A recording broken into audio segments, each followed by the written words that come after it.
पर्यटन में जागरूकता पर आप क्या सोचते हैं? अयोध्या के प्राचीन मंदिर, गलियों के नाम व ऐतिहासिकता पर कितने जागरूक हैं आप? घाघरा और सरयू की समझिए परिभाषा।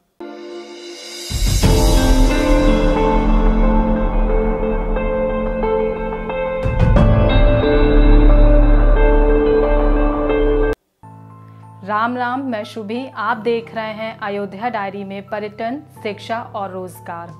अवध विश्वविद्यालय और नगर निगम अयोध्या के संयुक्त तत्वाधान में पर्यटन के क्षेत्र में महत्वपूर्ण कदम उठाए जा रहे हैं। टूरिस्ट गाइड के प्रशिक्षण के लिए 15 दिवसीय प्रशिक्षण का कोर्स संचालित किया जा रहा है, जिसमें पर्यटन के क्षेत्र में जो गाइड का कार्य करना चाहते हैं वह प्रशिक्षण प्राप्त कर सकते हैं।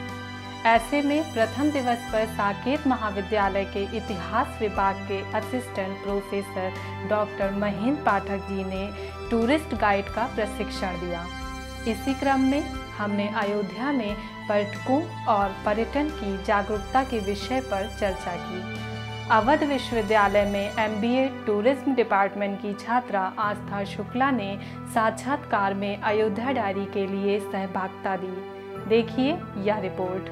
सर, आज हमारे अवध विश्वविद्यालय और नगर निगम के साथ जो टूरिस्ट गाइड प्रोग्राम है उसका आज फर्स्ट सेशन था। तो सर, इसमें आपने क्या मैसेज स्टूडेंट को दिया, क्या बताया कि कैसे वो इस चीज़ को इनिशिएट करें? मैंने बच्चों को बताने का प्रयास किया है आज, विशेष करके आस्था जी, कि अयोध्या के जो डिफरेंट नाम हैं, नोमेनक्लेचर जो है, उससे बच्चे परिचित हों।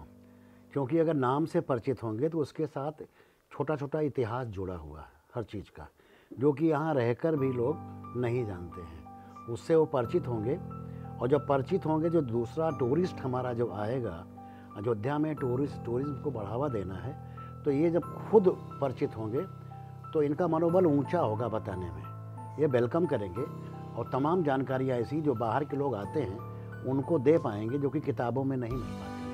वो केवल एक परंपरा के रूप में एक दूसरे के पास सुरक्षित है। जैसे छोटी बात बता रहा हूँ, एक उदाहरण मैंने बच्चों को बताया रानोपाली के बारे में। नाम है रानोपाली, लेकिन वास्तविक में उसका नाम क्या है? रानी की पल्ली है। रानी मतलब क्वीन होता है, और पल्ली मतलब होता है विलेज, गाँव होता है। बिगड़ते बिगड़ते रानोपाली बन गया, रानी की पल्ली। ऐसे ही इसके पहले एक सप्तहरि की बात मैंने की, तो 7 हरियों में से 7वां हरि जो है वो सप्तर्ष का निचला हिस्सा, बिल्लोहरि के बाद वो आता पुनहद में। हद का मतलब सागर या जलराज से होता है। वो आज पुनहद हो गया पुणे हरि से, और उपेक्षित है। अयोध्या का इतना नाम वैश्विक स्तर पे हो रहा है, लेकिन सप्तहरि जो हैं उसके प्रमुख हैं, और उसमें 7वें हरि की जगह पर केवल पत्थर के कुछ टुकड़े बचे हैं। वहाँ कोई पूजा अर्चना नहीं होती किसी प्रकार की। वो पुनहद का महत्व बढ़ेगा। पुनहद का महत्व बढ़ेगा तो वहाँ भी लोग टूरिस्ट जाएंगे। मेरी खुद की ज़मीन वहाँ पर है, मैं उसको देने को तैयार हूँ। इसीलिए सर, आज का हमारा विशेष टॉपिक जो है वो है पर्यटन में जागरूकता। सर, इसके रिगार्डिंग कुछ? पर्यटन में जागरूकता का मतलब ये किताबी चीज़ नहीं है। इसके लिए आपको थियरी के अलावा फील्ड वर्क भी, उस पर भी ध्यान देना पड़ेगा। जैसे मैं छोटा उदाहरण आपके सामने रख रहा हूँ। अगर आप यहाँ के रहने वाली हैं तो मैं जानना चाहूँगा कि क्या आप कंचन भवन को जानती हैं? नहीं है, कोई बात नहीं। यहाँ के जो बच्चे हैं वो अयोध्या में रहते हैं, और वो यंग एज में हैं, अपने 20-21 साल के हो चुके हैं, लेकिन वो कंचन भवन को नहीं जानते हैं। जहाँ से सरजू बहती है, सरजू को घाघरा कहते हैं, जबकि सरजू फैजाबाद से और पश्चिम में है। वहाँ से सरजू चल रहा है, घाघरा और दूर है। घाघरा इसमें नहीं, घाघरा आके इसमें मिल रहा है। घर घर आवाज़ के कारण घाघरा उन्नत को कहा गया। वो आके सरजू मिल गया, मानसरोवर से चलती सरजू। लेकिन देखिए, पूछिए, जिंदगी पूरी बीत गई तो घाघरा कहते हैं। तो अगर जागरूकता बढ़ेगी, लोग जानेंगे, तो आपका देखा जाए तो बड़े सिस्टमेटिक वे में उसको जो है डेवलप किया है अयोध्या को। अयोध्या वास्तव में ये सिटी ऑफ डेवलपमेंट है। अर्बन डे यहाँ मनाया जाना चाहिए।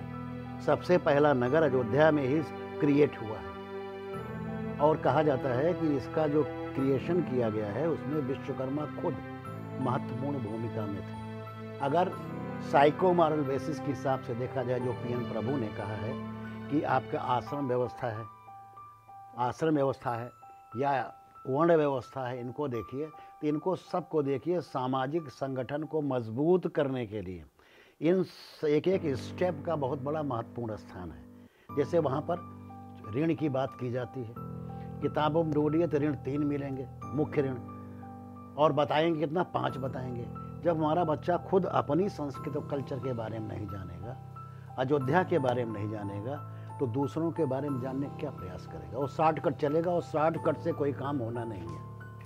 अयोध्या में ही नहीं बल्कि सभी तीर्थ स्थलों में जागरूकता की भूमिका महत्वपूर्ण होती है, जिससे कि यदि पर्यटक किसी आमुख या तीर्थ स्थान पर पर्यटन के लिए जाता है तो उसे किन किन बातों का ध्यान रखना चाहिए व एक पर्यटक गाइड को क्या जागरूकता रखनी चाहिए, इस पर भी आस्था ने अपने सवाल किए।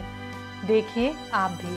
सर, हमारे टूरिस्ट अगर आते हैं हमारे अयोध्या में, उनका पहला अगर वो कोई टूरिस्ट आता है तो पहले वो हमारे कूली या फिर हमारे यहाँ के टैक्सी ड्राइवर से मिलता है। तो सर इसके लिए भी उनको भी तो हमें अवेयर करना होगा ना, कि उनसे अच्छे से प्रेजेंट हो, कि हमारे टूरिस्ट बाद में आने के लिए हम मोटिवेट हो, या अपने साथ वालों को बोले कि हाँ अयोध्या जाइए, वो अच्छी जगह है, वहाँ के लोग अच्छे हैं। यही टूरिस्ट गाइड के ही लोग जो है, अगर उनको ट्रेंड करेंगे या उनको किसी भी प्रकार से मोटिवेट करें, किसी प्रकार का मतलब इन एनी मीन्स, मतलब जैसे आ रहे हैं, चलाना है, चूँकि इसको बिजनेस के रूप में डेवलप करना है, तो उनको कुछ प्रोत्साहन राशि मिलनी चाहिए। ना प्रोत्साहन राशि मिले तो उनको लोन मिल जाए गाड़ी वाड़ी पर, तो लोन दिलाने का काम जो है, जो आपके टूरिस्ट गाइड हैं उसमें थोड़ी सी मदद कर दें वो, क्योंकि उनके पास एक आइडेंटिटी कार्ड होगा, उस आई कार्ड के कारण जो यहाँ बैंक होंगे लोन देने में, उनकी मदद कर सकते हैं।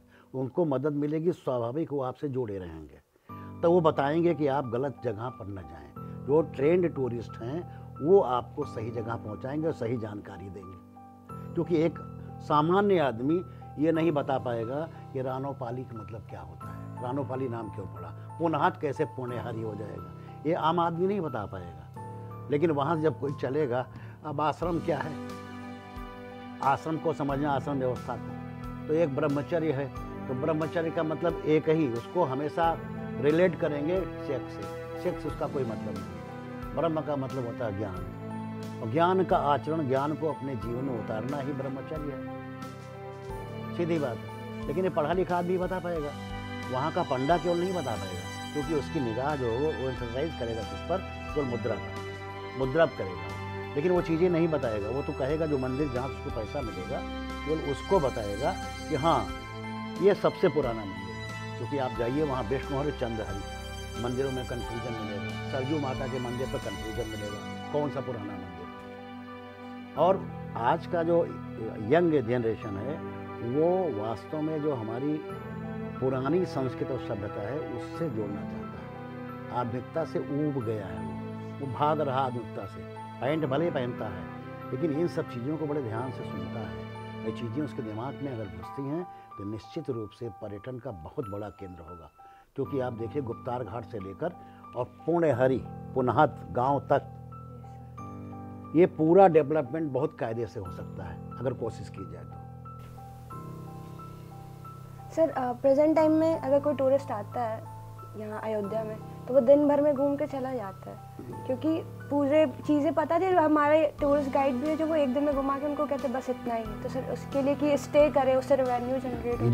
जो आपके यहाँ हैं, जो आपके यहाँ से प्रशिक्षण प्राप्त कर रहे हैं बच्चे, ये बच्चे बड़े सिस्टमेटिक वे में उनको हर स्थान पर ले जाएंगे, क्योंकि यहाँ के जो प्रमुख स्थल हैं टूरिस्ट इंपॉर्टेंस के, उसके हिसाब से अगर काम किया जाएगा, उनको बस दिखाया जाएगा, वो ज़्यादा नहीं करना। नहीं तो उसके बाद होता क्या है कि केवल आए, हनुमानगढ़ी देखा, कनक भवन देखा। मैं ये नहीं कह रहा हूँ हनुमानगढ़ी ना देखें, लेकिन अगर कोई आ रहा टूरिस्ट तो आपका कर्तव्य है सबसे पहले आप कौशल को या अयोध्या को सरजू नदी से अलग नहीं कर सकते।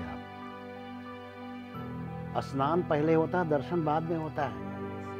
आप देखिए जितने महापुरुष आते हैं अच्छे पद वाले, वो पहले सरजू जाते हैं और सरजू से आचमन करने के बाद तब वो हनुमानगढ़ी आते हैं, और तब जो है कनक भवन जाएंगे या राम जन्मभूमि जाएंगे। कार नहीं तो यहाँ क्या है, कार्तिकपुरम में पत्थर देख लेंगे, वहीं से चले जाएंगे। उससे न तो रेवेन्यू जनरेट होगा इनको, संस्थाओं को, और ना होटल मैनेजमेंट को कोई फ़ायदा होने वाला है इससे, ना भोजन करने वाले होटल रेस्टोरेंट जो है उनको कोई फ़ायदा नहीं होने वाला है। ये ऐसे हों जहाँ का कि रेस्टोरेंट ऐसे हों कि जहाँ के नाश्ते पर प्रतिबंध हो, जैसे अंडा, मांस, मदिरा, ये चीज़ें नहीं होनी चाहिए। एक पर्टिकुलर एरिया में निषिद्ध होना चाहिए। इनका भोजन हमेशा टेस्ट होना चाहिए, हफ्ते में बिना बताए टेस्ट होना चाहिए कि ये वैश्विक स्तर का है कि नहीं है। ABC करके इनको देना चाहिए, क्योंकि उस तरह के लोग आते हैं, वैसे लोग आते हैं जो ऐसे हैं, उनको भेज दीजिए आप बाहर। खान पान पर जो उनका नियंत्रण नहीं, वो फैजाबाद जाके करें। अयोध्या हमारी मतलब हिंदू मैथोलॉजी से खिलवाड़ क्यों करते हैं? और हिंदू क्यों? भाई इस्लामिक मैथोलॉजी आपको नहीं मिलेगी, आपको सिख मिलेंगे, बुद्धिस्ट मिलेंगे, जैनिज्म वाले मिलेंगे, सब तो हैं वहाँ पर, कोई बचा ही नहीं जो ना हो। 5 तीर्थंकर जो है यही पैदा हुए, इनका संबंध यही से है। आदि तीर्थंकर ऋषभनाथ यहीं से संबंधित हैं और पहले हैं, अयोध्या से संबंधित हैं। तो आपने देखा कि डॉक्टर महेंद्र पाठक जी ने संक्षेप में बताने का प्रयास किया। जागरूकता सभी के लिए अनिवार्य है। साथ ही कहा, यदि पर्यटन में व्यापार को बढ़ाना है तो पर्यटकों के लिए ठहरने व अन्य व्यवस्थाएं करने की आवश्यकता है, जिससे आर्थिक लाभ भी होगा। पर्यटन, शिक्षा और रोजगार की इस सीरीज में हम अयोध्या की कला, संस्कृति और उद्योग पर निरंतर एक विश्लेषण करेंगे। अयोध्या डायरी को देखते रहने के लिए हमें फॉलो जरूर करें। धन्यवाद।